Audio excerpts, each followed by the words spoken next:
Gangguan obsesif-kompulsif atau obsesif-kompulsif disorder, OCD, adalah kondisi yang ditandai dengan pikiran obsesif, ketakutan, dan perilaku kompulsif yang muncul bersamaan dengan pikiran dan ketakutan tersebut. Walaupun ada kemungkinan seseorang hanya memiliki pikiran obsesif atau perilaku kompulsif saja, keduanya biasanya datang bersamaan karena perilaku muncul sebagai cara tidak rasional untuk mengatasi pikiran menakutkan. Cara menangani OCD ada 4 bagian. Pertama, menangani OCD dengan terapi. Kedua, menggunakan Exposure and Response Prevention, ERP. Ketiga, belajar mengatasi pikiran obsesif. Keempat, menangani OCD dengan perubahan pola makan dan gaya hidup.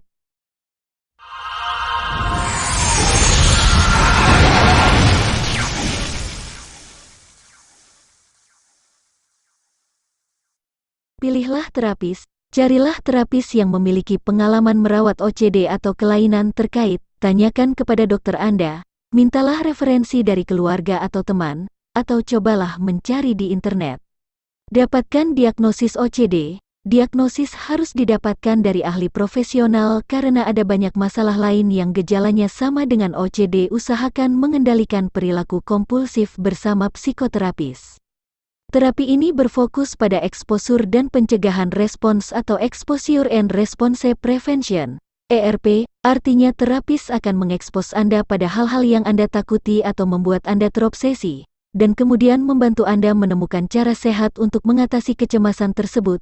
Bicaralah dengan dokter untuk menemukan obat yang cocok. Anda mungkin harus mencoba beberapa obat sampai menemukannya, dan dalam beberapa kasus, bisa saja kombinasi beberapa obat lebih efisien dalam melawan gejala daripada hanya satu obat saja.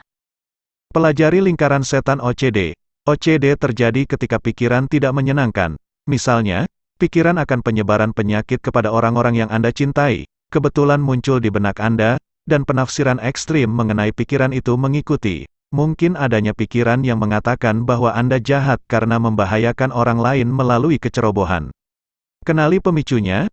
Apapun yang memunculkan obsesi dan kompulsi, situasi, objek, orang, atau pikiran lain, disebut pemicu, karena dapat mengaktifkan siklus OCD.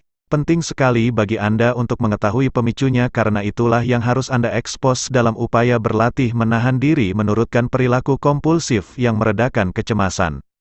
Tuliskan urut-urutan rasa takut Anda. Setelah mencatat obsesi dan kompulsi selama seminggu, urutkan situasi yang Anda takuti dari yang paling rendah hingga paling tinggi. Hadapi rasa takut Anda, supaya strategi eksposur ini berhasil. Anda harus mencoba melawan kompulsi selama atau setelah eksposur, hingga semaksimal mungkin. Ini karena ERP mengajarkan Anda untuk menghadapi ketakutan tanpa kompulsi yang menyertainya. Tingkatkan eksposur. Apabila kecemasan Anda hanya sedikit setelah menyelesaikan latihan, Anda dapat melanjutkan ke tahap berikutnya. Katakanlah setelah beberapa latihan Anda hanya merasakan sedikit sekali kecemasan ketika menunggu 5 menit sebelum mengecek peralatan elektronik setelah meninggalkan rumah. Catatlah pikiran obsesif Anda. Untuk menantang beberapa penafsiran tidak membantu yang Anda curahkan kepada obsesi, pertama-tama Anda harus mengetahui apa yang Anda pikirkan. Catat penafsiran Anda akan pikiran obsesif tersebut. Ketika mencatat pikiran, catat juga penafsiran atau makna yang Anda berikan kepada pikiran tersebut. Lawan penafsiran Anda.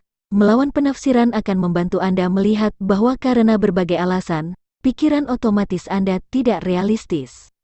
Tidak hanya itu, penafsiran Anda juga tidak membantu dalam membimbing Anda menyelesaikan masalah yang ditimbulkan pikiran itu. Pelajari metode berpikir realistis. Penafsiran yang tidak membantu biasanya disebabkan oleh kebingungan dalam pikiran yang sering ditemukan pada penderita OCD. Lawan dorongan untuk menyalahkan diri sendiri. OCD adalah kondisi kronis, dan pikiran tidak menyenangkan atau tidak diinginkan bukanlah sesuatu yang bisa dikendalikan. Sadari bahwa pikiran tersebut hanyalah gangguan yang tidak menimbulkan efek di luar kepala Anda sendiri. Apa yang Anda pikirkan itu hanyalah pikiran, dan tidak menentukan siapa Anda sebagai pribadi. Sadari hubungan antara OCD dan kebiasaan gaya hidup. Karena OCD adalah tipe gangguan kecemasan, stres dapat memicu gejala sehingga OCD semakin sulit ditangani dan diatasi. Gaya hidup yang dapat menjauhkan stres dan kekhawatiran berlebih kemungkinan juga akan dapat meringankan gejala OCD. Santaplah makanan kaya asam lemak omega 3. Asam lemak omega-3 secara langsung dapat membantu meningkatkan kadar serotonin otak, neurotransmitter yang sama yang dipengaruhi oleh obat medis untuk merawat OCD. Artinya, makanan tersebut juga membantu menangani kecemasan. Batasi makanan dan minuman mengandung kafeina. Kafeina sebenarnya dapat menekan produksi serotonin di otak. Usahakan berolahraga secara teratur. Olahraga tidak hanya meningkatkan kekuatan otot dan kesehatan kardiovaskular, tetapi juga dapat membantu melawan kecemasan dan kecenderungan OCD. Olahraga meningkatkan produksi endorfin dalam tubuh, yaitu hormon yang berperan dalam memperbaiki suasana hati, mengurangi kecemasan, dan melawan depresi. Nikmati lebih banyak waktu di luar ruang. Di antara sekian banyak manfaatnya, matahari meningkatkan sintesis serotonin di otak dengan menghentikan penyerapan oleh sel-sel saraf. Atasi stres. Saat stres, kemungkinan Anda akan melihat peningkatan atau bertambahnya intensitas gejala. Jadi, mempelajari metode mental dan fisik untuk mengurangi stres akan sangat berguna secara keseluruhan.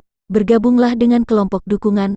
Ada kelompok dukungan yang berisi orang-orang dengan masalah yang sama dengan Anda. Dalam kelompok tersebut, Anda dapat mendiskusikan pengalaman dan kesusahan Anda dengan orang-orang yang sama. Kelompok dukungan ini bagus untuk mendapatkan penghiburan dan mengurangi perasaan terisolasi yang sering menyertai OCD.